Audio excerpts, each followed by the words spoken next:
Chapter number 10 કોષ ચક્ર અને કોષ વિભાજન. આપણે આ ટોપિકની અંદર કોષ વિભાજનમાં સમવિભાજન પૂરું કરી ચૂક્યા છીએ. આજના ટોપિકમાં આપણે વાત કરવી છે અર્ધીકરણની. જો કે મેં ગયા વિડિયોમાં તમને અર્ધીકરણ વિશેની ઘણી બધી માહિતી આપી દીધી છે. ખાલી એકવાર અર્ધીકરણમાં કઈ કયા તબક્કાઓ આવવાના છે, શું ઘટના થવાની છે, હું 2 મિનિટ માટે એનું રિવિઝન કરી લઉં અને ત્યાર પછી આપણે પૂર્વાવસ્થા 1 જે લાંબી અને જટિલ છે એના 5 તબક્કાઓ પહેલા ભણી લઈએ. તો અહીં ધ્યાન રાખો કે અર્ધીકરણ વિભાજન ખાસ કરીને પ્રજનન કોષોનું નિર્માણ કરવું હોય ત્યારે થાય છે. અર્ધીકરણ વિભાજનમાં કોષનું સમગ્ર જનીન દ્રવ્ય એક જ વખત બેવડાય છે, પરંતુ કોષ 2 વાર વિભાજન કરીને 4 કોષો બનાવે છે. રંગસૂત્રની સંખ્યા મૂળ કોષ કરતા 4 કોષોમાં અડધી થાય છે, તેથી આપણે એને અર્ધીકરણ કહીશું. અર્ધીકરણ વિભાજનને મુખ્ય 2 ભાગમાં વહેંચી શકાય. અર્ધીકરણ વિભાજન 1 જેના કારણે 2 કોષો બનવાના અને અર્ધીકરણ વિભાજન 2 કે જેના કારણે 4 કોષો બનવાના. તમે જોઈ શકો છો કે અર્ધીકરણ 1 માં નિર્માણ પામતા બંને કોષોમાં રંગસૂત્રની સંખ્યા પિતૃકોષ કરતા અડધી થાય છે, એટલે અર્ધીકરણ 1 સાચા અર્થમાં અર્ધસૂત્રણની પ્રક્રિયા છે. પણ અર્ધીકરણ 2 દરમિયાન નિર્માણ પામતા જે 4 કોષો છે એમાં રંગસૂત્રોની સંખ્યા આ એમના માટે જે પિતૃકોષ હતો એને સમાન રહે છે, તેથી એને સમસૂત્રણ પ્રકાર સમવિભાજન પ્રકારનું અર્ધીકરણ વિભાજન 2 કહીશું. મિત્રો અહીંયા આપણે અર્ધીકરણ 1 પૂરું કરવું છે એટલે કે 2 કોષો બનાવવા છે. એનો મતલબ એવો થાય કે આ 5 તબક્કાઓમાંથી આપણે પસાર થવું છે. તમે સમવિભાજનની પૂર્વાવસ્થા જોતા હતા ત્યાં એવા ભાગ નહોતા પડતા કે પૂર્વાવસ્થા 1 પૂર્વાવસ્થા 2 એવા ભાગ નહોતા પડતા. સમવિભાજનની પૂર્વાવસ્થા બિલકુલ સરળ હતી, ટૂંકી હતી, પણ એની સાપેક્ષમાં અર્ધીકરણ 1 ની પ્રથમ પૂર્વાવસ્થા ખૂબ જ લાંબી અને કેવી છે, જટિલ. એ કેટલાક ઉપતબક્કાઓમાં વહેંચાયેલી છે, જેમ કે લેપ્ટોટીન, ઝાયગોટીન, પેકેટીન, ડિપ્લોટીન અને ડાયકાઇનેસિસ. તો હું અહીંયા ટોપિક શરૂ કરું છું. પૂર્વાવસ્થા 1. પૂર્વાવસ્થા 1. પણ તમને ખબર છે કે પૂર્વાવસ્થા 1 લાંબી છે, જટિલ છે. એની પ્રથમ અવસ્થા કઈ શરૂ થાય? લેપ્ટોટીન. એટલે આપણે પ્રથમ અવસ્થાની વાત કરવી છે, લેપ્ટોટીન. મિત્રો આમ તો લેપ્ટોનો અર્થ થાય દોરી જેવા. આ અવસ્થામાં રંગસૂત્રો દોરી જેવા હશે, માટે આપણે એને લેપ્ટોટીન અવસ્થા કહીશું. આ અવસ્થાને સમજતા પહેલા તમારા મગજની અંદર એક મુદ્દો હોવો જોઈએ. એ કયો છે? તો આ જે મૂળ કોષ હતો એ કોષ પહેલા તો આંતરાવસ્થામાંથી પસાર થવાનો છે, કોષ ચક્રમાંથી આંતરાવસ્થામાંથી. અને તમે જાણો છો કે એના આપણે જુદા જુદા તબક્કા પાડતા હતા. જીવન તબક્કો, એસ તબક્કો અને જીટો તબક્કો. અને ત્યાર પછી વિભાજન તો શરૂ થવાનું છે. એનો મતલબ એ થયો કે આ કોષ વિભાજન પામતા પહેલા આંતરાવસ્થામાંથી પસાર થાય છે. એ દરમિયાન એસ તબક્કો હશે, એ એસ તબક્કામાં એનું જનીન દ્રવ્ય સુધી જશે, બેવડાશે. આ બાબત યાદ રાખજો કે એ જનીન દ્રવ્ય જે બેવડાશે એ કેવું હશે? ખૂબ જ પહેલા તો શરૂઆતમાં લાંબુ ગુંચળાકાર હશે. બેવડાઈ ચૂક્યું છે પણ આપણને એના બંને એકલસૂત્રો દેખાતા નથી, કારણ કે એકબીજા પર બિલકુલ જોડાયેલા હશે, કારણ કે રંગસૂત્ર ખૂબ લાંબુ છે. આવી સ્થિતિ આપણે અગાઉ વાત કરી ચૂક્યા છીએ.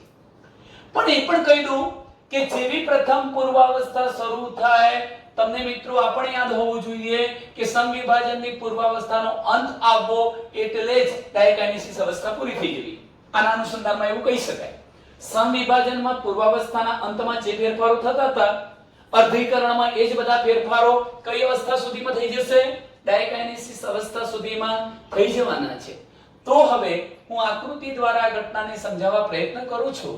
સર્વપ્રથમ મિત્રો આ ટોપિકની અંદર આકૃતિ જ મહત્વની છે, એટલે જેમ બને એમ તમે વિશેષ ધ્યાન રાખજો. મોટી આકૃતિ દોરીશ જેથી અંદરના રંગસૂત્રોને તમે જોઈ શકો. આ પ્રકારે હું એક આકૃતિ બતાવું છું, અહીં આપણે બીજી બતાવીશું. અને એ રીતે હું અહીંયા એક ત્રીજી આકૃતિ બતાવું છું. આનો મતલબ એવો થાય કે હું પહેલા લેપ્ટોટીન બતાવું છું, બીજા નંબરે ઝાયગોટીન અવસ્થા બતાવું છું અને ત્યાર પછી આપણે બતાવીશું પેકેટીન અવસ્થા. હજુ બે અવસ્થાઓ બાકી છે જેને આપણે અહીંયા બતાવીશું. પેકેટીન પછી કઈ અવસ્થા બતાવી છે આપણે? ડિપ્લોટીન અને પછી ડાયકાઇનેસિસ. ચલો મિત્રો, અહીંયા આ એક કોષ છે. આ કોષની અંદર હું બતાવું છું આ એક ઘટના. તમે એ પણ બરોબર ધ્યાનથી સમજજો. મેં એનું કોષ કેન્દ્ર બતાવ્યું છે. ઇરાદાપૂર્વક આપણે એને પણ મોટું બતાવીએ છીએ કારણ કે આપણે અંદર રંગસૂત્રો બતાવ્યા છે. મેં આ બતાવી દીધું કોષ કેન્દ્ર. એટલે આ થઈ ગયું કોષ કેન્દ્ર પટલ. કોષ કેન્દ્ર પટલ.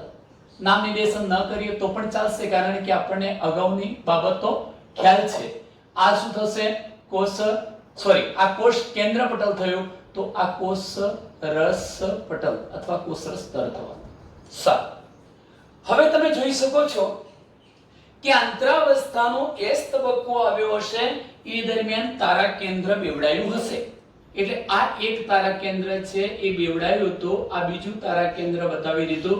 એમના ફરતે આપણે તારા વર્તુળ અથવા તારા કિરણો બતાવી દઈએ છીએ. ચલો આ પ્રકારની મેં રચના બતાવી. હું કોષરસ નથી બતાવતો, કોષ કેન્દ્ર રસ બતાવતો નથી, એની કોઈ જરૂરિયાત નથી. જે ટોપિકની આપણે ચર્ચા કરવી છે એના પર આપણે આપણું ધ્યાન ફોકસ કરીશું.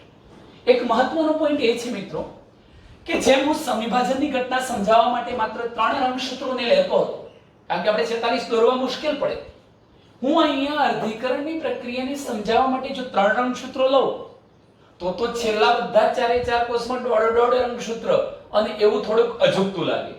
એટલે હું શું કરીશ? 6 રંગસૂત્રોને લઈને આ ઘટના સમજાવું છું. કેટલા રંગસૂત્રોને લઈને? 6 રંગસૂત્રો. હવે જો હું 6 રંગસૂત્રો લઉં, તમારે શું સમજવાનું? એ 46 છે અને મને છેલ્લે 3 રંગસૂત્ર વાળા 4 કોષ મળે તો એનો અર્થ એવો થયો કે આપણને બધા 23 વાળા મળે છે. કેટલા રંગસૂત્રોને લઈને આ વાત બતાવું છું? 6 રંગસૂત્રો. ચલો અહીંથી હું હવે શરૂઆત કરું છું રંગસૂત્રોને દોરવાની. તમે જોઈ શકો છો મેં એક સેન્ટ્રોમિયર બતાવ્યું છે. આ એક રંગસૂત્ર બતાવ્યું, ખૂબ લંબાયેલું જ છે. હજુ તો સંકોચન બિલકુલ, હા, સંકોચનની શરૂઆત થઈ ચૂકી છે છતાં પણ દોરી જેવા જ દેખાય છે. આ યાદ રાખજો. એક રંગસૂત્ર દોર્યું. હું અહીંયા ક્યાંક બીજું બતાવી દઉં. એવી રીતે આપણે આ ત્રીજું રંગસૂત્ર બતાવીએ છીએ.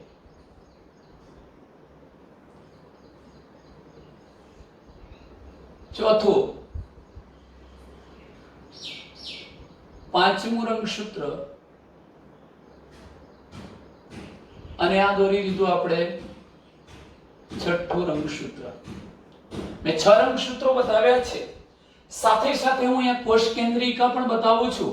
આ કોષ કેન્દ્રની અંદર આવેલી કોષ કેન્દ્રિકા બતાવી દીધી. મોટી છે ત્યારે તમે જોઈ શકો છો. સારું, હવે શું બાબત તમારે ધ્યાનથી સમજવી છે? લેપ્ટોટીન અવસ્થામાં મને પહેલા એક પ્રશ્નનો જવાબ આપો કે લેપ્ટોટીન અવસ્થામાં જોવા મળતા રંગસૂત્રો શું એક જ એકલ સૂત્ર વાળા હશે કે બે એકલ સૂત્રો વાળા? બે એકલ સૂત્રો. કેટલા હશે? 2. કેમ 2 હશે?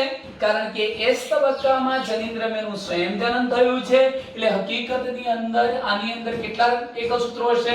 2 એકલ સૂત્રો. જો કે તમને 2 એકલ સૂત્રો એટલે બેવડું સ્વરૂપ દેખાતો નથી કેમ કે હજુ તો રંગસૂત્રો લાંબા છે.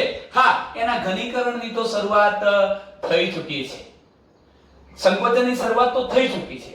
તો લેપ્ટોટીન અવસ્થા દરમિયાન રંગસૂત્રો ધીરે ધીરે સ્પષ્ટ થવાના છે. એકદમ નહીં. આ રંગસૂત્રો ધીરે ધીરે સંકોચન પામશે એટલે સ્પષ્ટ થવાના છે. તો પ્રથમ મુદ્દો લખીએ છીએ કે લેપ્ટોટીન અવસ્થા દરમિયાન રંગસૂત્રો ધીરે ધીરે સ્પષ્ટ થાય છે અને આપણે એને માઇક્રોસ્કોપમાં જોઈ શકીએ છીએ. સમગ્ર લેપ્ટોટીન અવસ્થા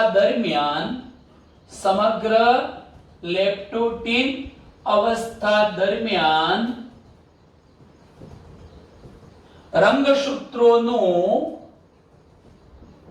ઘનીકરણ ચાલુ રહે છે, ઘનીકરણ ચાલુ રહે છે એનો મતલબ તમે જાણો છો કે આ ધીરે ધીરે સંકોચાવાની જે ઘટના છે એ ચાલુ રહે છે. એટલે પહેલા જે ગુંચળાકાર હતા એના કરતા થોડાક રંગસૂત્રો માઇક્રોસ્કોપમાં જોઈ શકાય એવા સ્પષ્ટ દેખાય છે. લેપ્ટોટીન અવસ્થામાં હજુ પણ રંગસૂત્રો તમને કેવા દેખાય છે? દોરી જેવા. બસ આટલું વર્ણન આપણે લેપ્ટોટીન અવસ્થામાં લખવાનું છે. હવે હું બીજા એક પોઈન્ટ તરફ જઈ રહ્યો છું. અહીં તમે જોઈ શકો છો 1 2 3 4 5 6 રંગસૂત્રો એટલે ટોટલ આપણે 46 છે એમ સમજો. હવે મારા દરેકે દરેક કોષમાં જેમ કે શુક્રપિંડ કે અંડપિંડના કોષમાં 46 રંગસૂત્રો છે. તો એ 46 રંગસૂત્રો પૈકી મને 23 રંગસૂત્રો મારા એક પિતૃ એટલે માતા તરફથી મળેલા છે અને 23 રંગસૂત્રો મને બીજા પિતૃ એટલે પિતા તરફથી પ્રાપ્ત થયેલા છે. તો ટૂંકમાં આ કોષની અંદર જો હું 6 બતાવતો હોઉં તો 3 માતા તરફથી મળેલા છે, 3 પિતા તરફથી મળેલા છે. શું ઘટના બનવાની છે? ચાલો લેપ્ટોટીન પછીની અવસ્થા જે ઝાયગોટીન આવે છે એ ઝાયગોટીન અવસ્થામાં પણ મિત્રો હું અહીંયા આ શું બતાવી દઉં છું? કોષ કેન્દ્ર. એટલે આ કોષ કેન્દ્ર પટલ થઈ ગયું. આ જે તારા કેન્દ્રો હતા એ થોડા થોડા એકબીજાથી દૂર ખસે છે. જો મુખ્ય ફેરફાર તમને કહી દઉં છું કે તારા કેન્દ્રો એકબીજાથી થોડા થોડા દૂર ખસે છે. આ પૂર્ણ ક્યારે ખસી જશે? તો પૂર્વાવસ્થા 1 નો અંત એટલે કે ડાયકાઇનેસિસ અવસ્થામાં વિરુદ્ધ ધ્રુવ તરફ જતા રહેશે. હજુ ગયા નથી. બીજો એક અગત્યનો પોઈન્ટ, આ કોષ કેન્દ્રિકાનું જે કદ હતું એ ધીમે ધીમે ઘટે છે કારણ કે અંતભાગ સુધીમાં એને અદ્રશ્ય થવું છે. ઓકે, હવે હું જે આકૃતિ બતાવું છું એને બરોબર ધ્યાનથી સમજજો કે લેપ્ટોટીન પછીની ઝાયગોટીન અવસ્થા આવે ત્યારે રંગસૂત્રોનું સંકોચન ઘનીકરણ થોડુંક વધુ થશે અને પરિણામે રંગસૂત્રો તમને થોડા જાડા દેખાશે. કેવા જાડા દેખાય છે મિત્રો એ જુઓ. ધારો કે આ સેન્ટ્રોમિયર, હું આ પ્રકારે એક રંગસૂત્ર બતાવું છું. તમે જોઈ શકો છો કે આ રંગસૂત્ર તમને જાડું ઘટ્ટ બનેલું દેખાય છે. આ રંગસૂત્રમાં તમને એકલ સૂત્ર તો એક જ દેખાય છે પણ હકીકતમાં એક એકલ સૂત્ર નથી. અંદર કેટલા એકલ સૂત્રો હશે? 2. એ 2 એકલ સૂત્રો વાળી અવસ્થા એના પછી પેકેટીન અવસ્થામાં તમને સ્પષ્ટ દેખાશે કારણ કે પેકેટીન અવસ્થામાં રંગસૂત્રોનું જે ઘનીકરણ છે, સંકોચન એ પૂરું થઈ જાય છે અને પરિણામ સ્વરૂપે ત્યાં રંગસૂત્રો આપણને ઘટ્ટ સંકોચિત સ્થિતિમાં અને 2 એકલ સૂત્રો ધરાવતા દેખાય છે. મેં આ એક રંગસૂત્ર બતાવ્યું, બરોબર ધ્યાનથી સમજજો. હું ધારો કે અહીંયા ક્યાંક આ બીજું રંગસૂત્ર બતાવું છું. ભલે નાનું બતાવ્યું છે, તમે એવું ના વિચારતા આના જેવું જ કેમ નથી બતાવ્યું. મેં અત્યારે ઈરાદાપૂર્વક આને નાનું બતાવ્યું છે, યાદ રાખજો. હું ત્રીજું એક રંગસૂત્ર અહીં બતાવી દઉં છું. આ થોડુંક મીડિયમ લંબાઈ વાળું મેં આ રંગસૂત્ર બતાવ્યું છે. મેં અત્યારે તમે જોઈ શકો છો 3 રંગસૂત્રો બતાવ્યા છે જે મેં રેડ પેન થી બતાવ્યા છે. રેડ પેન થી બતાવેલા આ રંગસૂત્રો 3 ધારો કે હું આ રીતે રેડ લાઈન દ્વારા બતાવી દઉં છું. એ પિતા તરફથી પ્રાપ્ત થયેલા રંગસૂત્રો છે એમ સમજી લો. મેં હજુ માતા તરફથી પ્રાપ્ત થયેલા રંગસૂત્રો બતાવ્યા નથી. મારે બીજા 3 દોરવા છે. બીજા 3 ને હું આ રીતે દોરું છું. જો પિતાનું રંગસૂત્ર જેવું દેખાતું હતું એવું જ જો માતાનું રંગસૂત્ર હશે તો એ પણ એની જોડે આવીને જોડી બનાવી દેશે. આ બ્લુ પેન થી બતાવ્યું છે એ કયું રંગસૂત્ર છે? માતા. મેં કેમ અડાડ્યું છે એ પણ હું ઘટના બતાવું છું. બધામાં એવું નહીં બતાવી આપણે, જો કે અડકેલા તો હશે જ પણ બધામાં એ સ્થિતિ બતાવતો નથી. યસ, અહીંયા ફરી આપણે એવી અડકેલી સ્થિતિ બતાવી હોય તો બતાવી દઈએ. આ સેન્ટ્રોમિયર. આ ઘટના બહુ જ મહત્વની છે મિત્રો, બરોબર ધ્યાનથી સમજજો. આજે મેં બ્લુ પેન થી દોરેલા રંગસૂત્રો છે એ રંગસૂત્રોને હું બ્લુ ડોટ થી ટપકાથી બતાવી દઉં છું અને એનો મતલબ એ થયો. તમારે આવું કરવું જરૂરી નથી. તમે ડાયરેક્ટ લાઈન કે ટપકા દોર્યા વગર, અલગ પેનનો ઉપયોગ કર્યા વગર પેન્સિલ થી પણ ખાલી જોડ બતાવી દેશો તો પણ ચાલશે. અત્યારે આપણે ટોપિકને સમજવો છે માટે હું આ પ્રકારે અલગ અલગ પેનથી એને બતાવવાનો પ્રયત્ન કરું છું. ચાલો, આ માતૃ રંગસૂત્ર થયું. પિતૃ રંગસૂત્ર થયું. એક મહત્વની ઘટના બની. જાયગોટ એટલે જોડકું બનવું. જાયગોટ એટલે જોડકું. કોનું કોનું જોડકું? માતાનું અને પિતાનું રંગસૂત્ર બે એકબીજાની નજીક આવી અને જોડ બનાવે છે. આવી જોડને હું સમજાત રંગસૂત્રની જોડ કહીશ. કેમ સમજાત?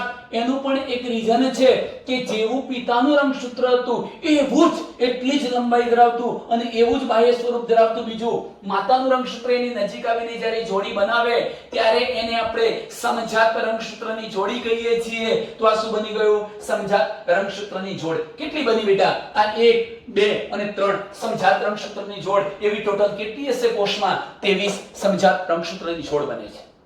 આ જોડ બનવી એ જ ઝાયગોટિન અવસ્થાનું સૌથી મહત્વનું લક્ષણ છે. તો હવે જરા ધ્યાન રાખજો. હું તમને એ પણ કહેવા માંગુ છું કે રંગસૂત્રોની આ જે જોડીઓ બની એ કોને અનુરૂપ બની? લંબાઈને અનુરૂપ બની. કોને અનુરૂપ બની છે? લંબાઈને. હવે તમને પ્રશ્ન થાય સાહેબ લંબાઈને અનુરૂપ જોડીઓ બનવી એટલે શું?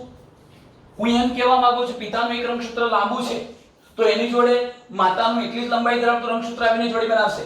પિતાનું રંગસૂત્ર ટૂંકું છે તો એટલી જ લંબાઈ ધરાવતું માતાનું રંગસૂત્ર એની જોડે આવીને જોડી બનાવશે. ફરી માતાનું રંગસૂત્ર ધારો કે મધ્યમ કદનું છે તો પિતાનું પણ મધ્યમ કદનું રંગસૂત્ર આવીને જોડી બનાવશે.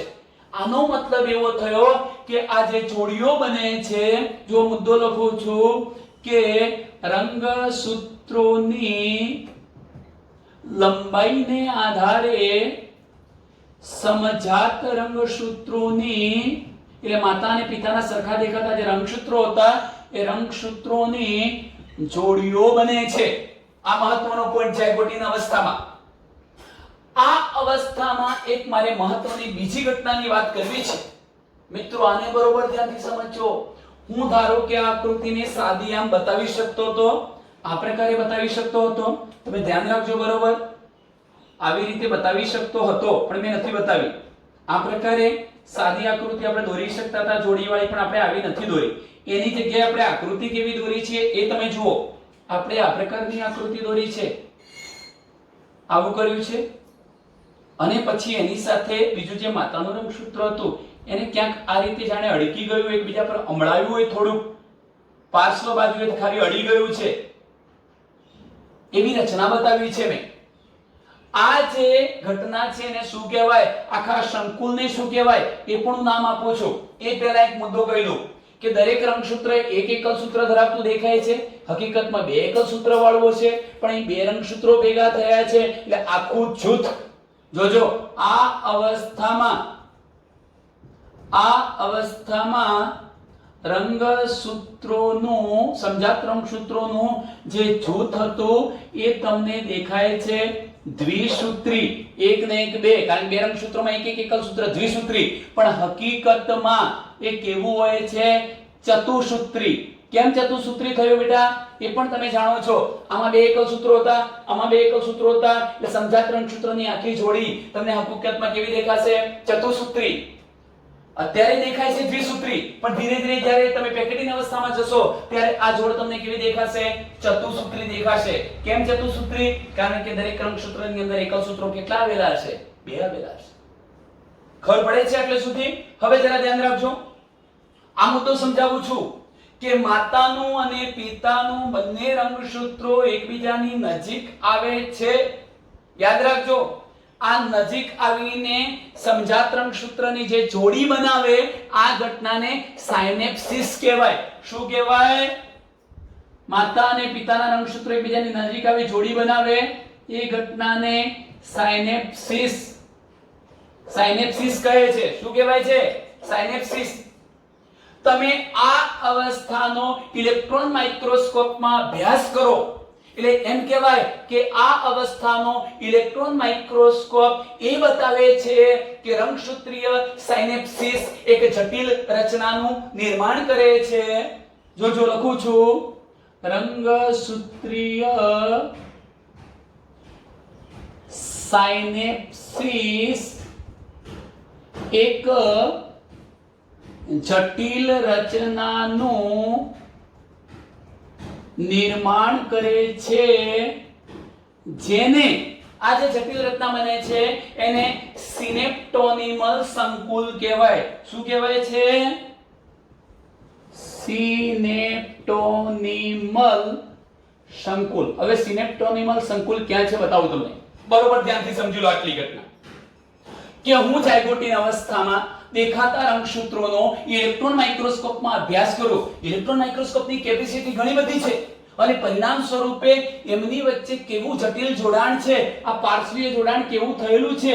ઝીપરની જેમ કાતર હોય એના બંને પાંખિયાને એમ નજીક લાવી અડે, પછી છૂટા પડે, અડે છૂટા પડે, એમ તમે જોઈ શકો છો. અહીંયા અડ્યા છૂટા પડ્યા, અડ્યા છૂટા પડ્યા, અહીં તમે જોઈ શકો છો અડ્યો આ ભાગ છૂટો પડ્યો, છૂટો પડ્યો, અડ્યો, આ રીતે. તો એમ કહી શકું કે માતા અને પિતાનું સમજાત રંગસૂત્ર એકબીજાની નજીક આવી જોડી બનાવે તો તે ઘટના સાયનેપ્સિસ. શું કહેવાય? સાયનેપ્સિસ. પણ આ જે જોડાણ વાળું સાયનેપ્સિસ હતું એનો હું ઇલેક્ટ્રોન માઇક્રોસ્કોપમાં અભ્યાસ કરું તો મને જટિલ કોમ્પ્લેક્સ દેખાશે. આ જોડાણ દેખાશે આવું જટિલ. આવા જોડાણને સિનેપ્ટોનિમલ સંકુલ કહેવાય. શું કહેવાય?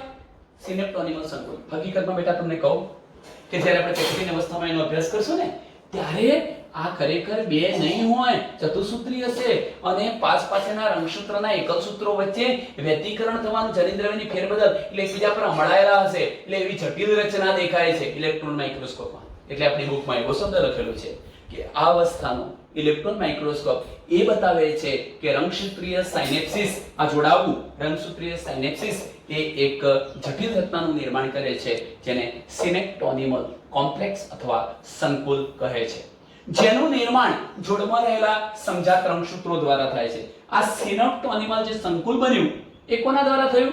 જોડમાં રહેલા સમજાત રંગસૂત્રો વડે આ સિનેપ્ટોનિમલ સંકુલ બને છે.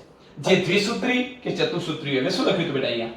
જે દ્વિસૂત્રી કે ચતુસૂત્રી હોય, જો કદાચ વધુ થોડુંક સંકોચન થઈ ગયું તો ચતુસૂત્રી દેખાશે, ના થયું હોય તો તમને હાલ કેવા દેખાવાના? દ્વિસૂત્રી. હા, અહીંયા તો ચતુસૂત્રી સ્પષ્ટ દેખાવાનું છે પેકેટિંગમાં, પણ અહીંયા દ્વિસૂત્રી કાં તો ચતુસૂત્રી દેખાઈ શકે અને જો કે આગળની અવસ્થામાં એ વધુ સ્પષ્ટ જોઈ શકાય છે. બસ આટલા મુદ્દા તમે નોંધો બેટા એટલે તમારી ઝાયગોટિન અવસ્થા પૂરી થઈ.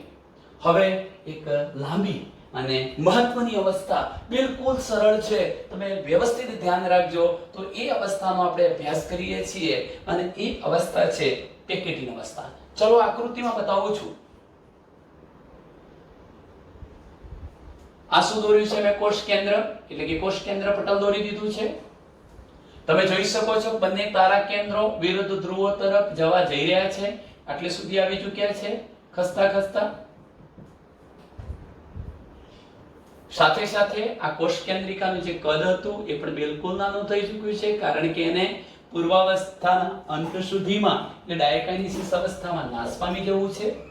હવે હું રંગસૂત્રોની આ સ્થિતિ બતાવું છું મિત્રો.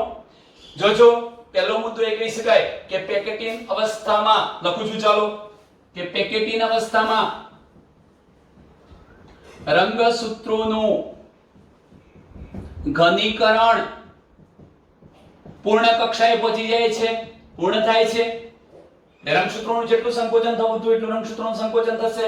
પરિણામે દરેક રંગસૂત્ર બે એકલ સૂત્રો ધરાવતું દેખાશે અથવા રંગસૂત્રિકાઓ ધરાવતું દેખાશે, બે એકલ સૂત્રો વાળું.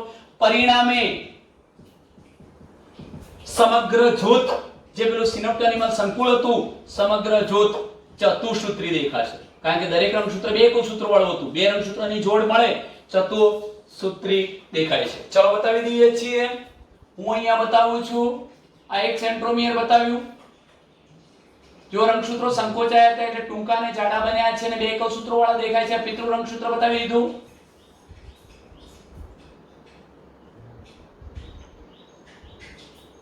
આ એક પિતૃ રંગસૂત્ર. હું અહીંયા ક્યાંક બીજું પિતૃ રંગસૂત્ર બતાવું છું.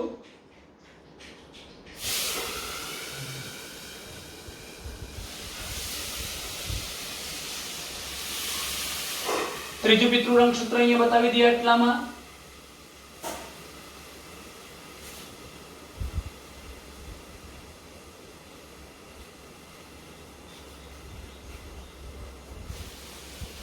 આ મેં ત્રણ પિતૃ રંગસૂત્ર બતાવ્યા જેનું સંકોચન થતા એ કેવા બની ચૂક્યા છે?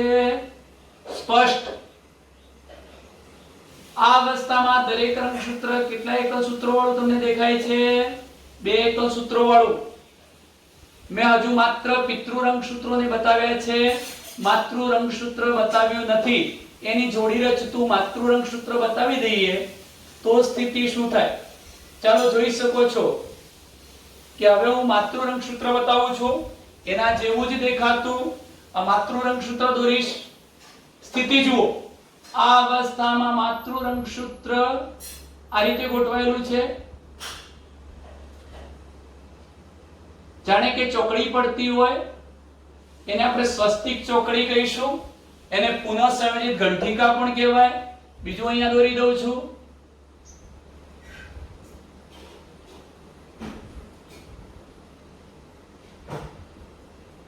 અને ત્રીજું અહીંયા બતાવીએ.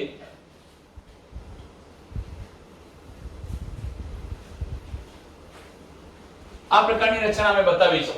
માતૃ રંગસૂત્રને આપણે ટપકા સ્વરૂપે બતાવી દઈએ છીએ. શું ઘટના બનવાની છે બરોબર ધ્યાનથી સમજજો. બ્લુ કલરના ટપકા સ્વરૂપે હું માતૃ રંગસૂત્ર બતાવી દઉં છું.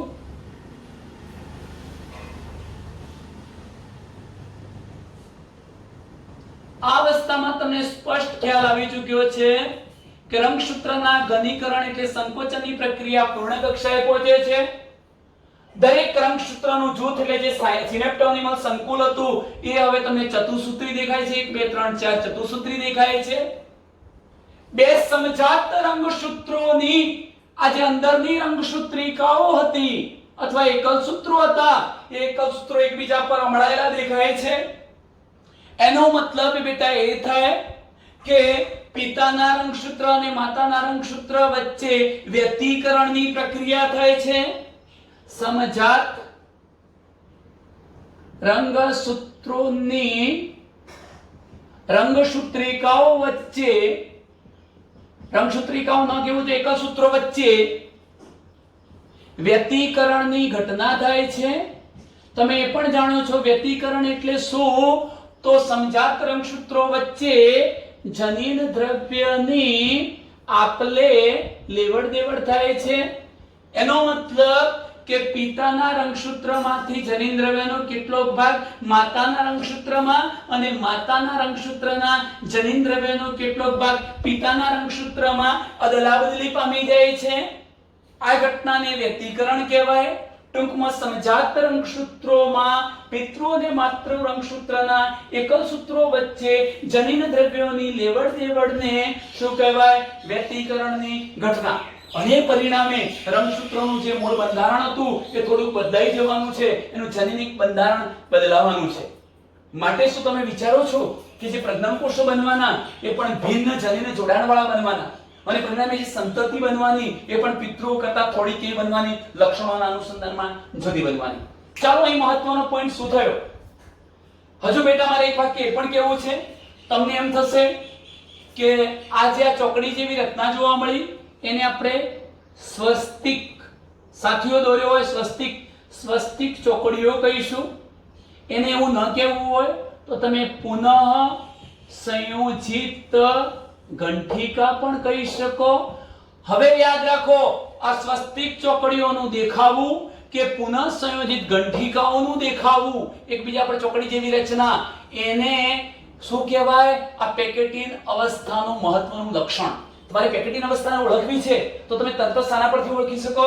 આ જે સ્વસ્તિક ચોકડી પડી, આ સ્વસ્તિક ચોકડીઓને આધારે કહી શકો કે આ અવસ્થા કઈ છે? પેકેટિન અવસ્થા છે. અને આ અવસ્થામાં જનીન દ્રવ્યની શું થાય છે? અદલાબદલી. મારે કેટલાક બીજા વધારાના પોઈન્ટ પણ તમને કહેવાય છે, આમાં જરા ધ્યાનથી સમજજો.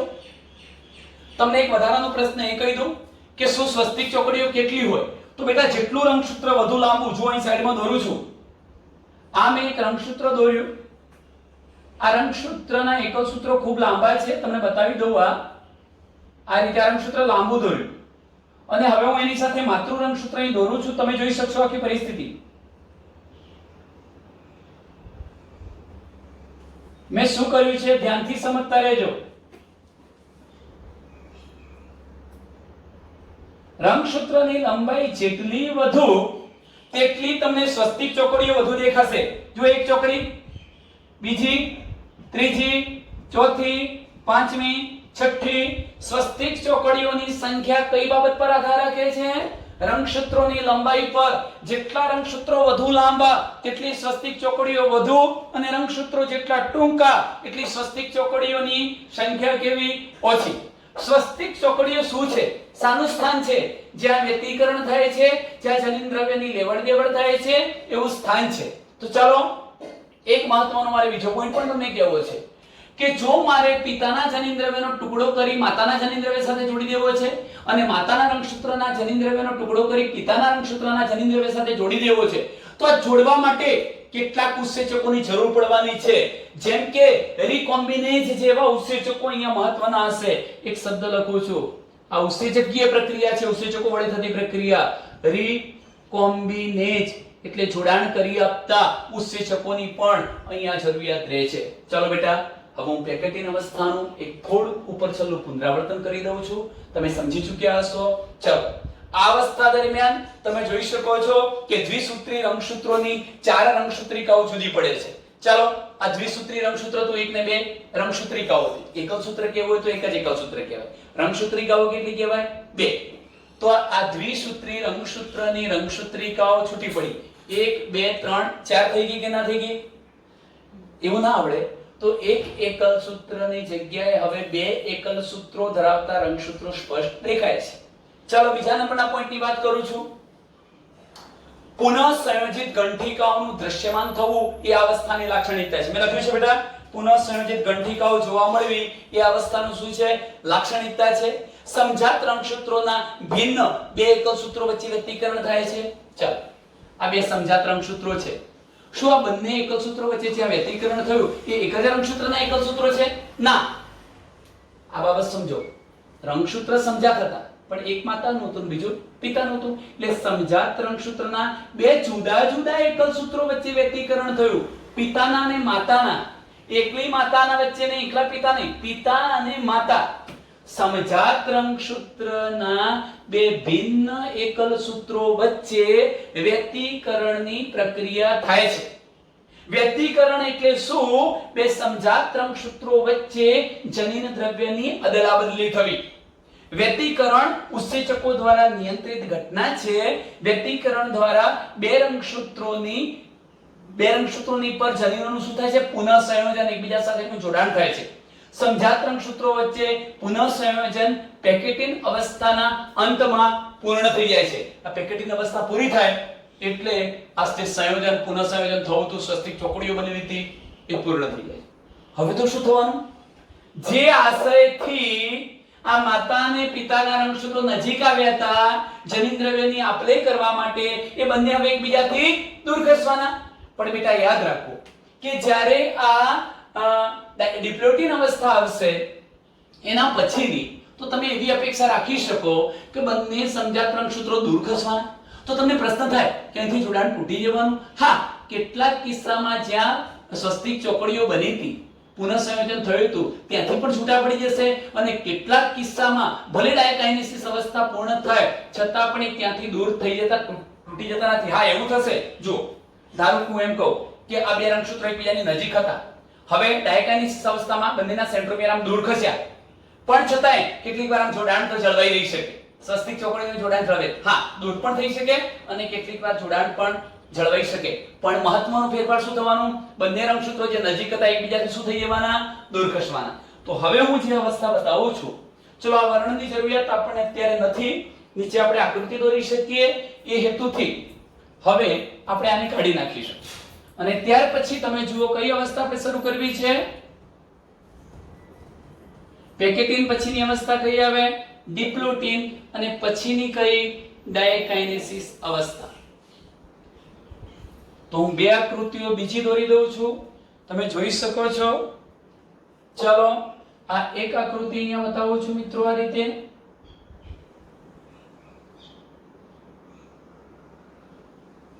આ પ્રકારની આકૃતિ બતાવી છે. એમાં હું અહીંયા તમે જોઈ શકો છો શું બતાવું છું? કોષ કેન્દ્ર પટાલ અથવા કોષ કેન્દ્ર બતાવી દીધું.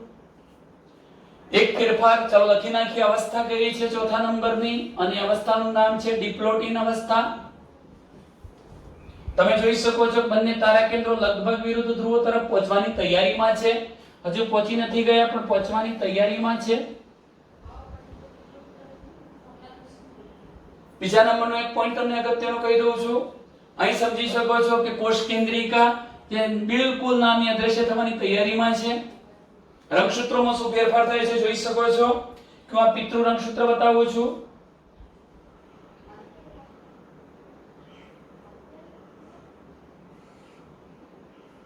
એનાથી દૂર જો સેન્ટ્રોમેર દૂર ખસી ગયું છે એવું માત્ર રંગસૂત્ર બતાવું છું. દૂર હા કદાચ જોડાણ આ રીતે થોડુંક જળવાઈ શકે. મોટા ભાગે તો છૂટા પડી જ જાય છે પણ ક્યારેક આ જોડાણ જળવાઈ રહે એટલે એકાદમાં હું એવું બતાવું છું કે જોડાણ જળવાઈ રહ્યું છે એવું. બાકીનામાં આપણે દૂર થઈ ચૂક્યા હોય એવા બતાવીએ છીએ. ચલો બીજી જોડ બતાવી દઈશું.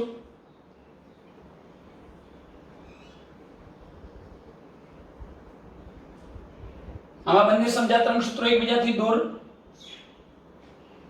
બંને અલગ થઈ ગયા છે એવી સ્થિતિ બતાવી દઈએ. કેમ કેમનો આશય પૂરો થઈ ચૂક્યો છે. હું ત્રીજી જોડ અહીંયા બતાવું છું મિત્રો.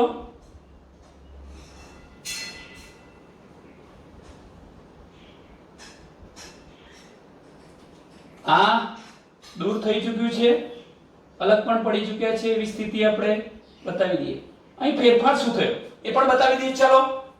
ચલો આમ તો મોટા ભાગનું આ લાઇનિંગ બતાવતા હતા રેડ પેન થી બતાવતા હતા. હવે તમે જોઈ શકો છો આને ટપકા સ્વરૂપે બતાવતા હતા. પણ હું કેટલીક એવી સ્થિતિ બીજા રંગસૂત્રોમાં બતાવી દઉં બધામાં એવું થશે એટલે તમે વધુ સ્પષ્ટ થઈ જશો. ચલો અહીંયા લાઇનિંગ બતાવી દીધી. હવે જુઓ હું આટલા ક્યાંક ભાગમાં ટપકા બતાવું છું. શું સૂચવે છે બેટા? બ્લુ રંગના ટપકા. આ બ્લુ રંગના ટપકા એવું સૂચવે છે કે જ્યારે વ્યતિકરણ થયું એટલે માતાના જનીન દ્રવ્યનો કેટલોક ભાગ ક્યાં આવી ગયો? પિતાના રંગસૂત્રમાં. એટલે બાકીનો ભાગ તો હું લાલ લાઇનિંગ વાળો જ બતાવીશ. પણ બીજો તમે ભાગ જોઈ શકો છો બ્લુ થી એ જનીન દ્રવ્યની આપલે થઈ. અહીંયા મારે મોટા ભાગનો વિસ્તાર બતાવી દેવો પડશે બ્લુ થી. પરંતુ તમે જુઓ અહીંયા વ્યતિકરણ થયું હતું એટલે કેટલોક ભાગ હું રેડ લાઈન દ્વારા બતાવી દઉં. એનો મતલબ કે ત્યાં જે એ ભાગમાં શું થયું છે? વ્યતિકરણ જનીન દ્રવ્યોની લેવડ દેવડ થઈ ચૂકી છે. અહીંયા આપણે આ રીતે બતાવી દઈએ. રેડ ડોટ, અહીંયા બ્લુ ડોટ, અહીંયા બ્લુ ડોટ, અહીં રેડ ડોટ. પણ કેટલોક ભાગ તમે જોઈ શકો છો અહીંથી આટલો ભાગ જેમાં મેં બ્લુ ડોટ બતાવ્યા છે. અહીંયા હું આટલો ભાગ બતાવું છું બ્લુ ડોટ વાળો. એનો મતલબ કે ત્યાં જનીન દ્રવ્યની શું થઈ છે? આપલે થઈ છે. આ જે ભાગ બતાવું છું એમાં થોડો કયો ભાગ બતાવી દઈશ? રેડ. જનીન દ્રવ્યની શું થઈ? આપલે થઈ એવો અર્થ થાય. તમે સ્પષ્ટ સમજી ચૂક્યા હશો આ અવસ્થાને કે ડિપ્લોટિન અવસ્થામાં સમજાત રંગસૂત્રો વચ્ચે જે વ્યતિકરણ થયું હતું એવા બંને સમજાત રંગસૂત્રો એકબીજાથી દૂર ખસવાની શરૂઆત થાય છે. જો કે જે જગ્યાએ સ્વસ્તિક ચોકડીઓ બની હતી, પુનઃસંયોજિત ગંઠિકા બની હતી, એ સ્થાને જોડાણ જળવાઈ પણ શકે અને તૂટી પણ જઈ શકે. એટલે મેં અહીંયા જનીન દ્રવ્યની લેવડ દેવડ વાળા રંગસૂત્રો તમને સ્પષ્ટપણે બતાવ્યા છે. તો મિત્રો આનું વર્ણન શું થાય? ડિપ્લોટિન અવસ્થામાં આટલી બાબત યાદ રાખો કે ડિપ્લોટિનની શરૂઆતમાં સિનેપ્ટોનિમલ સંકુલ વિઘટિત થઈ ગયું. કેમ એવું કહ્યું બેટા? સિનેપ્ટોનિમલ સંકુલ એટલે જોડાયેલા હોવા. પણ અહીંયા તો છૂટા પડી ચૂક્યા છે, લગભગ છૂટા પડી ચૂક્યા છે. એટલે સિનેપ્ટોનિમલ સંકુલનું શું થઈ ગયું? વિઘટન. દ્વિસૂત્રીય સમજાત રંગસૂત્ર એકમેકથી દૂર ખસવાની શરૂઆત કરે. દ્વિસૂત્રીય એટલે બે એકલ સૂત્ર ધરાવતા સમજાત રંગસૂત્રો એકબીજાથી દૂર ખસવાનો પ્રયત્ન કરે છે એટલે દૂર ખસવાની શરૂઆત થઈ ગઈ. ત્રીજા નંબરનો પોઈન્ટ તમે જોઈ શકો છો, જે સ્થળે વ્યતિકરણ થયું હોય તે સ્થળે હજુ પણ જોડાણ જળવાઈ રહે છે. મેં શું કહ્યું હતું કે જે સ્થળે વ્યતિકરણ થયું હોય તે સ્થળે હજુ પણ જોડાણ એટલી સ્વસ્તિક ચોકડીઓ જોવા મળે છે, જોડાણ જળવાઈ રહે છે. જો કે મેં એકાદમાં બતાવ્યું જોડાણ જળવાઈ રહ્યું એવું, બાકીના જોડાણ જળવાઈ રહ્યું છે એવું બતાવ્યો નથી. ચલો, વ્યતિકરણ સ્થળે X આકારની રચનાને, વ્યતિકરણના સ્થાને જ્યાં X આકારની રચનાઓ જોવા મળે તે પણ એને આપણે શું નામ આપ્યું હતું? સ્વસ્તિક ચોકડીઓ કહ્યું હતું. કેટલાક પૃષ્ઠવંશી, આ એક ટૂંકો પ્રશ્ન શોર્ટકટ છે, યાદ રાખજો બેટા, કે કેટલાક પૃષ્ઠવંશી પ્રાણીઓમાં અંડકોમાં ડિપ્લોટિન અવસ્થા મહિના કે વર્ષો સુધી ચાલે છે. મેં શું લખ્યું? આ ટૂંકો પ્રશ્ન કેટલાક પૃષ્ઠવંશી પ્રાણીઓના અંડકોષો બનવાના હોય એ વખતે એમના અંડકોમાં આ જે ડિપ્લોટીન અવસ્થા હતી એ મહિનાઓ સુધી કે વર્ષો સુધી પણ ચાલે છે. એનો મતલબ કે એના પ્રજનન કોષો બનતા તો એને મહિનાઓ અને વર્ષો પણ વીતી જઈ શકે. કેટલાક જ ઓકે. ચાલો અવસ્થા અહીંયા આપણે ડિપ્લોટીન અવસ્થાના અંતે હવે જે અવસ્થા ભણીએ છીએ બેટા એ કોણ છે? ડાયકાઇનેસિસ. અને આ અવસ્થા પૂરી થઈ આપણું મોટા ભાગનું કામ પૂરું થઈ જશે એટલે પૂર્વાવસ્થા એક પૂરી થઈ જશે.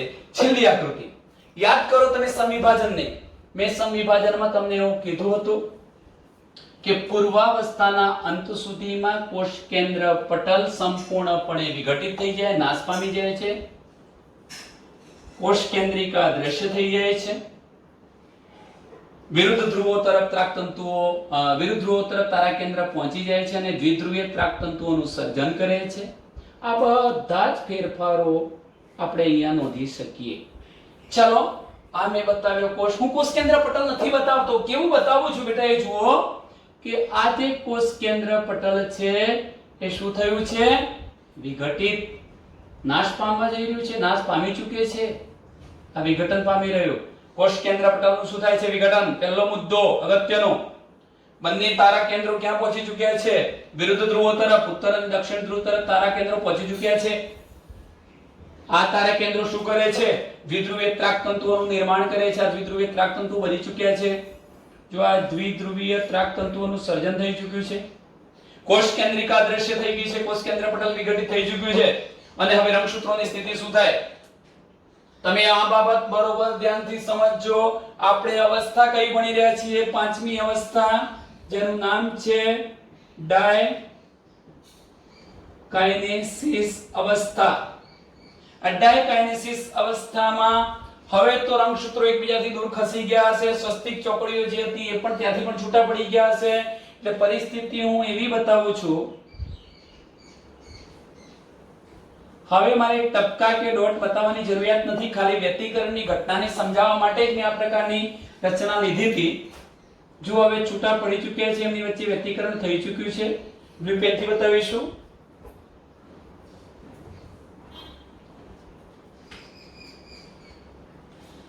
માતૃ રંગસૂત્ર, જો કે અંદર વ્યતિકરણ થઈ જ ગયું છે.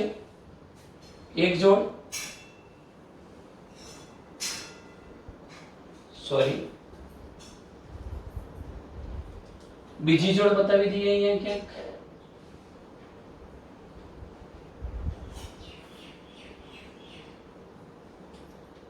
બીજી જોડ થઈ ગઈ. એટલે એમ કહી શકાય કે ડાયકાઇનેસિસ અવસ્થાના અંત સુધીમાં બંને સમજાત રંગસૂત્રો એકબીજાથી દૂર થઈ જાય છે. સ્વસ્તિક ચોકડીઓના સ્થાને પણ હવે જોડાણથી મુક્ત થઈ જાય છે. સ્વસ્તિક ચોકડીઓ હવે રહેતી નથી. હજુ એક બતાવવાનું બાકી રહ્યું છે. જો એક જોડ બતાવી દઈએ આપણે.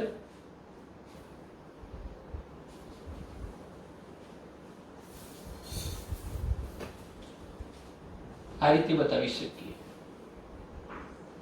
આમાં તમારી પેલી આકૃતિ બતાવી છે, આખી ના બતાવો તો ચાલે બેટા. તમે ખાલી આવું અહીંયા થોડા ટપકા કરી દો. અહીંયા લાલ ટપકા કરી દો એટલે એમ સમજી લેવાનું કે વ્યતિકરણ થયું છે. અહીંયા આપણે લાલ ટપકા કરી દઈએ છીએ. લાલ ટપકા કરી દઈશું થોડા વ્યતિકરણ બતાવવા માટે. અને આમાં આપણે બ્લુ ટપકા કરી દઈએ છીએ વ્યતિકરણ બતાવવા માટે. વ્યતિકરણ થઈ ચૂક્યું છે એવું બતાવવા માટે.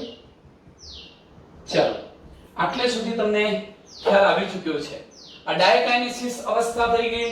યાદ રાખજો શું ફેરફાર થાય? તમે યાદ કરો સમવિભાજનને. જે પૂર્વાવસ્થાના અંતમાં જે ફેરફાર થતા હતા, પૂર્વાવસ્થા 1 નો અંત એટલે જ ડાયકાઇનેસિસ. કયા ફેરફાર છે આટલું યાદ રાખવાનું છે કે આ અવસ્થામાં તારા કેન્દ્રો વિરુદ્ધ ધ્રુવ તરફ ખસી જઈ દ્વિધ્રુવીય ત્રાકતંતુઓનું સર્જન કરે છે. આ અવસ્થાના અંતભાગમાં કોષ કેન્દ્ર પટલનું વિઘટન થઈ જાય છે. કોષ કેન્દ્રિકા દ્રશ્ય થઈ જાય છે. રંગસૂત્રો સ્વસ્તિક ચોકડીઓથી પણ છૂટા પડી જાય છે. આટલી મહત્વની બાબતો તો ફરી એકવાર કહી દઉં કે ડાયકાઇનેસિસમાં સ્વસ્તિક ચોકડી દૂર થઈ જાય. આ અવસ્થામાં રંગસૂત્રોનું ઘનીકરણ પૂર્ણ કક્ષાએ પહોંચી જાય છે. એટલે જેટલું સંકોચન થવું હતું એટલું થઈ ચૂક્યું છે. ચલો ત્યાર હા મેં એવું કહ્યું હતું પેકેટિંગ અવસ્થામાં સંકોચન પૂર્ણ થઈ જાય. પણ સોરી, આગળ જતા હજુ થોડું સંકોચન થવાનું. આ સંકોચન ક્યાં પૂર્ણ થાય? છેક ડાયકાઇનેસિસ અવસ્થામાં. સમજાત રંગસૂત્રો ને છૂટા પાડતા આ બંને સમજાત રંગસૂત્રોને મારે છૂટા પાડવાના છે અને વિરુદ્ધ ધ્રુવ તરફ લઈ જવાના છે. એક સમજાત રંગસૂત્રને છૂટા પાડતા દ્વિધ્રુવીય ત્રાકતંતુનું સર્જન થાય છે આ અવસ્થામાં અને અંતમાં કોષ કેન્દ્રિકા લુપ્ત થઈ જાય છે, કોષ કેન્દ્ર પટલ પણ વિઘટિત થઈ જાય છે. બેટા એટલે સુધીની જે અવસ્થાઓ ઘણી વખત આ એક સરળ પ્રશ્ન 4 માર્ક્સનો પૂછાતો હોય છે. પૂર્વાવસ્થા 1 આટલે સુધીનું કામ આપણે પૂરું કર્યું છે. હવે હું શરૂ કરી રહ્યો છું. મારે ટૂંકમાં આટલો ટોપિક તો ઓછામાં ઓછો પૂરો કરી જ લેવો છે. 3 જ ફિગર છે, બિલકુલ સરળ છે. ભાજના અવસ્થા 1, ભાજનોત્તર અવસ્થા 1, ભાજનાંતિમ અવસ્થા 1 અને કોષરસ વિભાજન. હું આટલી બાબતો હવે તમને સમજાવી દઉં છું. ચાલો એના માટે આપણે શું કરીશું અહીં ધ્યાન રાખજો. હું આટલા ભાગને કાઢી નાખીશ. ચલો આ ભાગ હું કાઢી ચૂક્યો છું અંદરનો.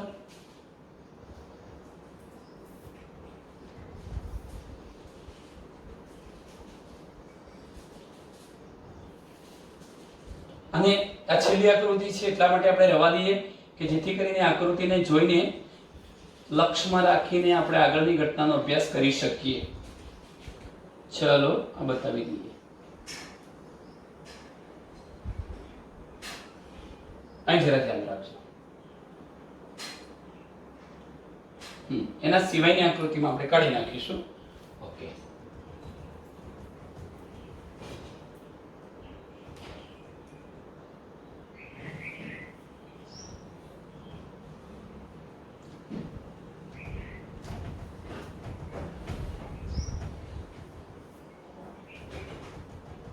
ચલો મિત્રો અહીં ધ્યાન રાખો. આપણી જોડે છેલ્લી અવસ્થા ગઈ છે ડાયકાઇનેસિસ. એટલે શું પૂરું થઈ ચૂક્યું છે? પૂર્વાવસ્થા 1 પૂરી થઈ ચૂકી છે. હવે આપણે શું ચલાવીએ છીએ? ભાજના અવસ્થા 1. તો અહીંયા લખું છું કે ભાજના અવસ્થા 1. શું ફેરફાર થવાના? બિલકુલ સરળ છે. કોષ કેન્દ્ર પટલ નાશ પામી ચૂક્યું છે, દ્વિધ્રુવીય ત્રાકતંતુઓ સર્જાઈ ચૂક્યા છે. એટલે હું એક ઘટના બતાવું છું. આ એક તારા કેન્દ્ર, આ બીજું તારા કેન્દ્ર, આ બંને તારા કેન્દ્રો દ્વારા દ્વિધ્રુવીય ત્રાકતંતુનું સર્જન થયું છે અને બતાવીએ પહેલા તમે જોઈ શકો છો હું સમજાત રંગસૂત્રોને ભાજન તલ પર એક જ હરોળમાં ગોઠવું છું, પણ એ જોડીઓ સ્વરૂપે ગોઠવાશે. એક જોડી, બીજી જોડી, ત્રીજી જોડી. ચલો 3 જોડે રંગસૂત્રોને બતાવવા માટે આ રીતે હું રંગસૂત્રો દોરીશ. આ પિતૃ રંગસૂત્ર છે, જોઈ શકો છો તમે. ચલો આ એક દોર્યું, એની જોડી રચતું બીજું રંગસૂત્ર બતાવી દઉં. કે સમજાત રંગસૂત્રોની જોડીઓ કયા વિસ્તારમાં ગોઠવાય? અહીંયા ભાજનતલ, વિષુવવૃત્તલ કે કોષના મધ્ય વિસ્તારમાં એક જોડી. એવી રીતે બીજી જોડી બતાવીશું. એવી રીતે આપણે બીજી જોડી બતાવીએ છીએ.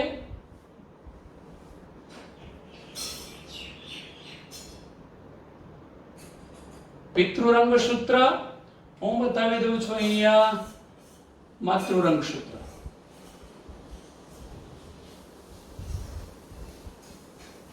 અને ત્રીજી જોડ બતાવી દઈએ.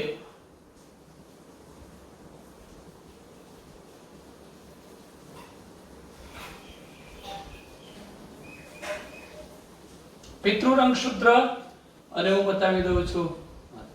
તમને એક વસ્તુનો ખ્યાલ આવી ચૂક્યો છે કે ડાયકાઇનેસિસ અવસ્થા એટલે પૂર્વાવસ્થા 1 ના અંતમાં કોષ કેન્દ્ર પટલ વિઘટિત થઈ ગયું છે.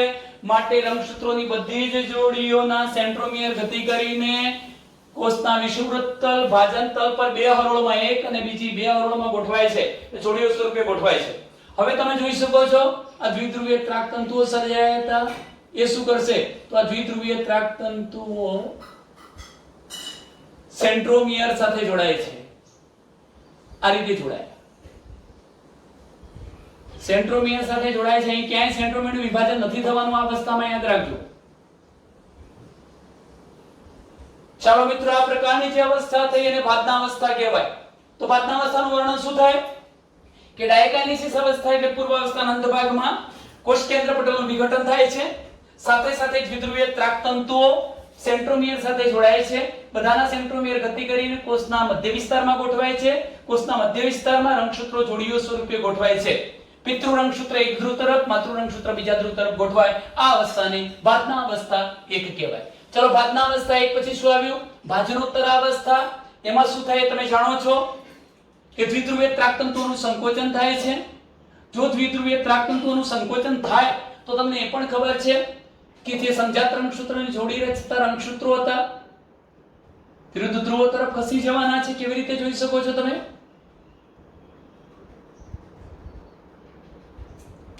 અહીં પણ યાદ રાખજો, સમવિભાજનમાં આપણે રંગસૂત્રનું સેન્ટ્રોમિયરનું વિભાજન કરતા હતા અને દરેક રંગસૂત્ર જોડે એક એક એકલ સૂત્ર હતું. અહીંયા એવું નથી. અહીંયા આખું રંગસૂત્ર ગતિ કરીને ઉત્તર અને દક્ષિણ વિરુદ્ધ ધ્રુવો તરફ ખસે છે. સેન્ટ્રોમિયરનું વિભાજન થતો નથી. જો જોડે રચતું દરેક રંગસૂત્ર મેં વિરુદ્ધ ધ્રુવ તરફ બતાવ્યું છે, તમે જોઈ શકો છો. આ રંગસૂત્રો ખસી ગયા, આ નીચે ખસી જશે.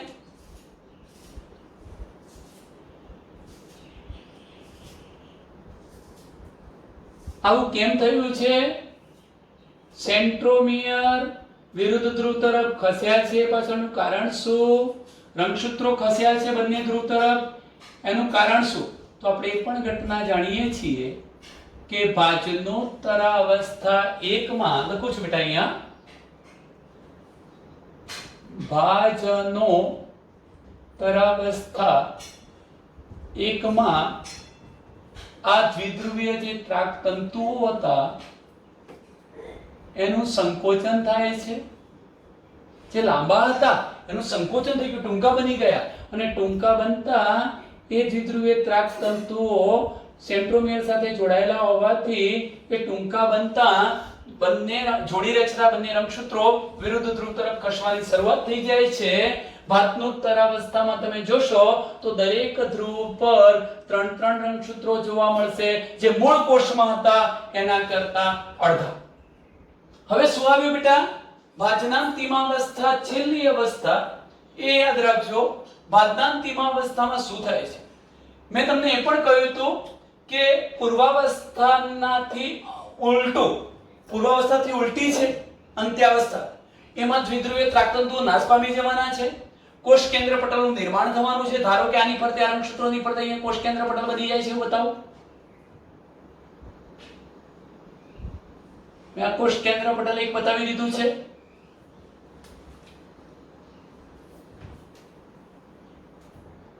આપણે એક કોષ કેન્દ્ર પટલ બતાવીએ છીએ, એટલે એક કોષ કેન્દ્ર બતાવી દઈએ. હું અહીંયા એવું જ બીજું કોષ કેન્દ્ર બતાવી દઉં.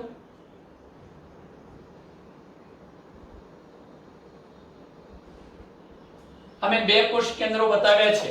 એક જ કોષની અંદર બે કોષ કેન્દ્રોનું સર્જન. સાથે સાથે બીજી શું ઘટના થવાની? દ્વિધ્રુવીય ત્રાકતંતુ નાશ પામી જાય તો તારા કેન્દ્ર બહાર આવી ગયું. તારા કેન્દ્ર બહાર આવી ચૂક્યું છે, જુઓ, કોષ કેન્દ્રની બહાર. પછી તમે જોઈ શકો છો કોષ કેન્દ્રિકાનું નિર્માણ થઈ જશે. તો કોષ કેન્દ્રિકાનું નિર્માણ થયું. રંગસૂત્રો બતાવું છું. આ 3 રંગસૂત્રો, જેમ કે ગમે તે રીતે બતાવી શકો તમે, આ રીતે બતાવી દો બેટા. હા, એ વસ્તુ યાદ રાખવી છે કે સમવિભાજનમાં અંત્યાવસ્થાની અંદર આપણે રંગસૂત્રો આવી સંકુચિત સ્થિતિ જાળવી રાખતા નહોતા. એ ખૂબ જ વિસ્તૃત થઈને રંગસૂત્ર દ્રવ્યમાં ફેરવાઈ જતા હતા. પણ અહીંયા એવું નથી થતું. રંગસૂત્રો એમની સંકુચિત સ્થિતિ જાળવી રાખે છે, એટલે સ્પષ્ટ જોઈ શકાય એવા જ હોય છે. આટલો જ ફેરફાર અહીંયા હું બતાવી દઉં તો આપણે આનું વર્ણન શું લઈ શકીએ. ભાજનાંતિમાવસ્થા 1 માં વિરુદ્ધ ધ્રુવો તરફ રંગસૂત્રોની સંખ્યા મૂળ કોષ કરતા અડધી જોવા મળે છે. રંગસૂત્ર સમૂહની ફરતે કોષ કેન્દ્ર પટલનું નિર્માણ થાય છે. દરેક રંગસૂત્ર બે એકલ સૂત્ર અને એને સાંકળતા સેન્ટ્રોમિયર નું બનેલું દેખાય છે. રંગસૂત્રો એમની સંકુચિત સ્થિતિ જાળવી રાખે છે, જો કે વિસ્તૃત બનતા નથી. આ પ્રકારે એક જ કોષમાં બે કોષ કેન્દ્રોનું નિર્માણ થાય છે. આ અવસ્થાને આપણે કઈ અવસ્થા કહીએ છીએ? ભાજનાંતિમા અવસ્થા 1 તરીકે ઓળખાવીશું. બેટા હવે શું થાય? કોષરસ વિભાજન થવાનું છે. શું થવાનું? કોષરસ વિભાજન. પરિણામે બે કોષો બનવાના છે. તમે જોઈ શકો છો. એની એ જ ફિગર ફરી એકવાર દોરી દઉં છું. એની એ જ ફિગર આપણે દોરીશું. એક કોષ કેન્દ્ર, બીજું કોષ કેન્દ્ર, एक तारा केंद्र, आनु एक तारा केंद्र, कोश केंद्रिका, रंगसूत्रो,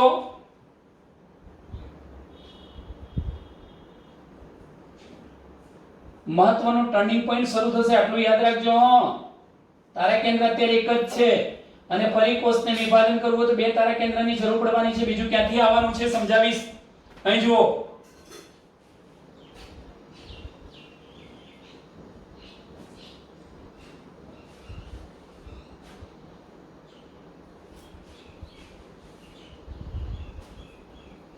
રંગસૂત્રો સંકોચિત નથી થતા. હવે હું જે બતાવું છું એ આ છે. આ કોષરસ છે.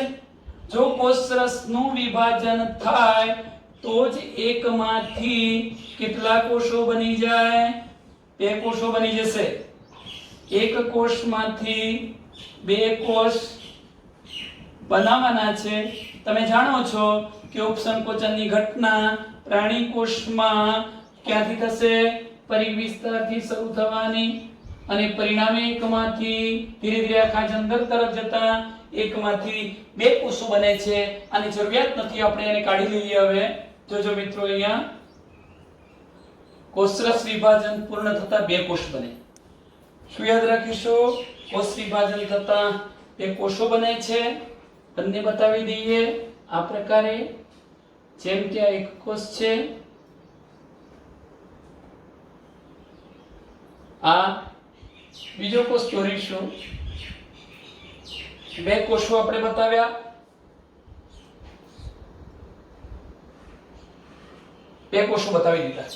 બંને કોષની અંદર કોષ કેન્દ્રને બતાવી દઈએ. કોષ કેન્દ્રિકા બતાવીશું. એક એક તારા કેન્દ્ર બતાવી દઈએ છીએ. રંગસૂત્રો બતાવી દઈએ. એટલે હવે તમે જુઓ છો કોષરસ વિભાજન થઈ જતા અહીં એકમાંથી બે કોષ બન્યા. મહત્વનો ફેરફાર એ થયો કે નિર્માણ પામતા બંને કોષમાં રંગસૂત્રની સંખ્યા પિતૃકોષ કરતા અડધી થઈ. તેથી અર્ધીકરણ વિભાજન સાચા અર્થમાં અર્ધસૂત્રણ પ્રકારનું કોષ વિભાજન છે એમ કહી શકાય. મિત્રો, એકમાંથી બે કોષ બની ગયા. તમે આ બાબત જરા ધ્યાનથી સમજી લો. આ બાબત ધ્યાનથી સમજજો કે આ એક કોષમાંથી બે કોષ તો બન્યા. એનો મતલબ આ પૂરું થઈ ગયું. આટલેથી આ બે કોષો બની ચૂક્યા. હવે આપણે દરેક કોષમાંથી બે કોષ બનાવવા ફરી આ અવસ્થામાં પસાર થવું પડશે. એ તો શું છે? સમવિભાજન. એટલે યાદ રાખજો બેટા, ડાયરેક્ટ સમવિભાજન ન થતું. આમાંથી ડાયરેક્ટ પૂર્વાવસ્થા શરૂ નહીં થાય, આમાંથી ન થાય. આપણે આમાંથી આ પાંચ તબક્કા જોઈ બે કોષ બનાવવા, આમાંથી બે કોષ બનાવવા. બંનેની ક્રિયા સરખી જશે. એટલે કોઈ એક કોષને લઈ આપણે આ અવસ્થાઓ નેક્સ્ટ વિડિયો લેક્ચરમાં પૂરા કરવાના છીએ. પણ સાથે સાથે આ સમજી લેજો કે બે વિભાજન વચ્ચે, આ એક અને આ બીજા વિભાજન વચ્ચે ટૂંકા સમયગાળાની આંતરાવસ્થા આવે છે, જેને ઇન્ટરકાઇનેસિસ કે આંતરકોષ વિભાજન કહેવાય. શું કહેવાય? આંતરકોષ વિભાજન કે ઇન્ટરકાઇનેસિસ. કેમ જરૂરી હતું? કારણ કે દરેક જણ જોડે તારા કેન્દ્ર એક છે. એટલે આ કોષ હજુ વિભાજન પામતા પહેલા ભલે એનું જનિદ્રવ્ય ન બેવડાય, જનિદ્રવ્ય તો એક જ વખત બેવડાયું હતું, પણ વિભાજન પામતા એક તારા કેન્દ્રમાંથી કેટલા બની જશે? બે. એટલે હું હવે પછીની જે આકૃતિ દોરીશ નેક્સ્ટ વિડિયો લેક્ચરમાં, આ જ બે આકૃતિઓ દોરીશ. બંનેમાં બે બે તારા કેન્દ્રો બતાવીશ ટૂંકી અંતરાવસ્થા દરમિયાન, અને પછીની આ ઘટનાઓ જોઈ અર્ધીકરણનું મહત્વ જોઈશું. એટલે આપણું ચેપ્ટર પૂરું થશે મિત્રો. અસ્તો આટલે સુધી આપણે અટકીએ છીએ.